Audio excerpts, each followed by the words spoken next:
All right, buckle up, everyone, because today we're diving deep into the history of Liverpool Football Club. Liverpool FC. Yep. But this isn't just about matches and goals. We're going way beyond that. We're using a podcast episode called Liverpool FC, A History of the Reds, to really understand what makes this club tick. Sounds interesting. What makes it so special, you know? Mhm.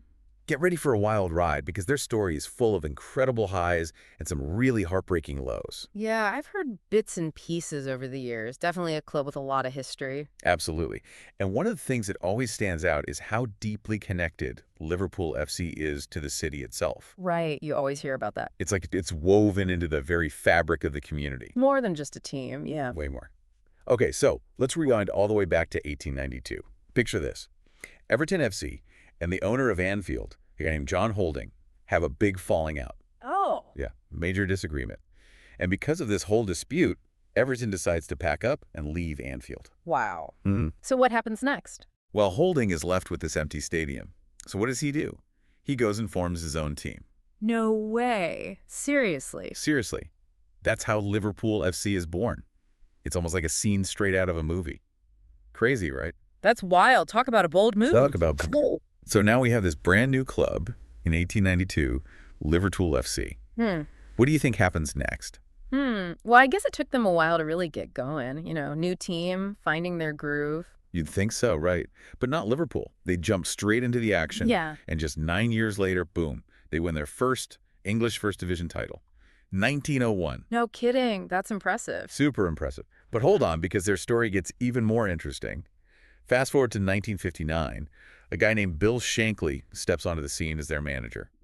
And this guy, he's legendary. Yeah. Seriously, a true Liverpool icon. Bill Shankly. Yeah, I've heard the name. You can't talk about Liverpool without mentioning Shankly. He changed everything. But what was it about him that made him so special, so transformative, you know? Fill me in. What'd he do? Well, when Shankly came on board, Liverpool was actually in the second division. Oh, wow. So not exactly top tier then. Not at all. Yeah. And Shankly wasn't just satisfied with getting them back to the first division. He wanted to create something much bigger, something lasting. He wanted to instill this winning mentality in the players, the staff, everyone. So it was about more than just tactics. Way more. He wanted to create a belief that Liverpool could achieve anything. Ambitious. And to back it up, he implemented this new tactical approach to the game, something that was pretty revolutionary at the time. So he really shook things up, huh? Big time. And that's what people call the Liverpool way now. You hear it all the time. And guess what? His impact was almost immediate. Really? Oh, yeah.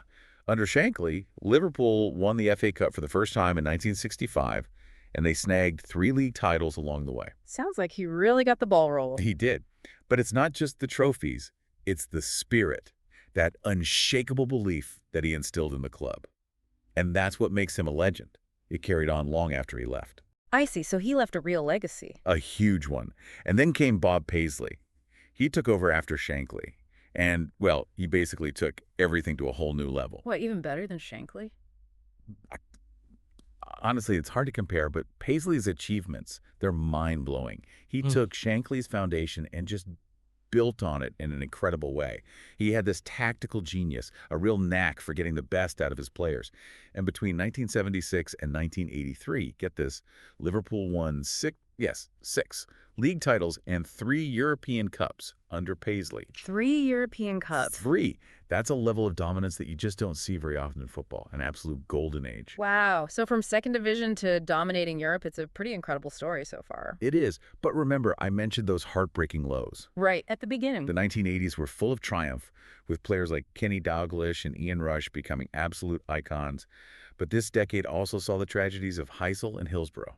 Oh, right. These events, Yeah. they really shook the club and the city to their core. And they changed Liverpool's identity forever. You'll Never Walk Alone, which was already their anthem, it took on a whole new meaning after these tragedies. Yeah, that makes sense. It became a symbol of unity, resilience, a way for everyone to share their grief and support each other. The city, the fans, the club, all together. Exactly. It was incredible and heartbreaking to see how everyone came together. And that's when the bond between Liverpool and its fans became something truly special, something that goes way beyond football. It's powerful stuff.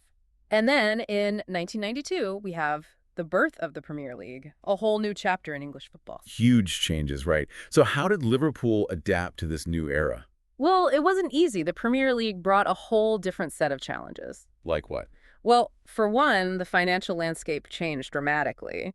There were also way more teams vying for the top spot. The competition was fierce. I can imagine. Even with amazing players like Steven Gerrard, they struggled to regain that total dominance they had in the previous decades. But even through those tougher times, there were still moments of pure magic. Like that Champions League final in 2005 in Istanbul. Oh, come on, Istanbul. Down 3-0 at halftime, and then they come back to win on penalties. Talk about a roller coaster of emotion. It was unbelievable. That match perfectly embodies the spirit of Liverpool. That never-give-up attitude that Shankly instilled all those years ago. It really shows how those values just stayed with the club. And then 2015 rolls around, and Jürgen Klopp walks through the door. Ah, Klopp. You could practically feel the excitement when he arrived. He was like a bolt of energy. Absolutely. He had this clear vision for the club, this really exciting and effective playing style. It was attack, attack, attack. Exactly. He also understood the history, you know. He Yeah. really connected with the fans and brought back that winning mentality. And you know what? His approach worked. Big time. In 2019, they win the Champions League. And then in 2020, they finally break their 30-year drought and win the Premier League title. It was like everything had come full circle. Liverpool were back on top. It's incredible to think about everything this club has gone through. Triumph, tragedy, and this incredible resilience. This deep dive has shown that their story is about so much more than just what happens on the pitch. For sure. Before we wrap things up, is there one final thought you'd like to leave our listeners with? Something about this iconic club. Well, I think what struck me most is how Liverpool's story goes way beyond just sport. It's about the incredible bond between a club and its city, its community. It's about shared passion, about resilience, about believing in something bigger than yourself. And I think that's something really powerful. So as you continue to explore Liverpool's history, I want you to think about this. Can a football club, with all its values, actually inspire positive change in the world? Something to ponder, right? That is a fantastic question to leave everyone with. Thanks for joining us for this incredible deep dive. Until next time.